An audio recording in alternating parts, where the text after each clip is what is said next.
এ কি অবস্থা, কিছু একটা করতে হবে। হ্যাঁ, কোদাল নিয়ে আয়, মাটি খুঁড়বো। তাড়াতাড়ি কর, সেই স্থির হয়ে আছে। হ্যাঁ, খুঁড়তে থাক। আমি আর এখানে থাকবো না, তোরা থাকলে থাক।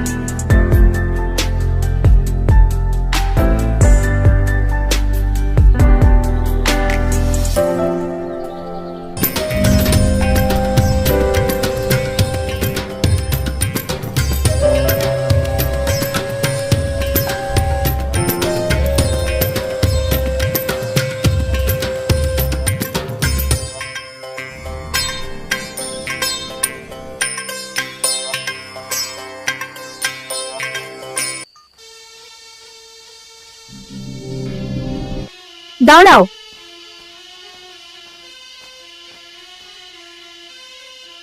আপনি তো এই জঙ্গল আগে কখনো দেখিনি। আমি এখানে নতুন। কিন্তু এত রাতে এখানে কেন? তুমি আমার সাথে চলো,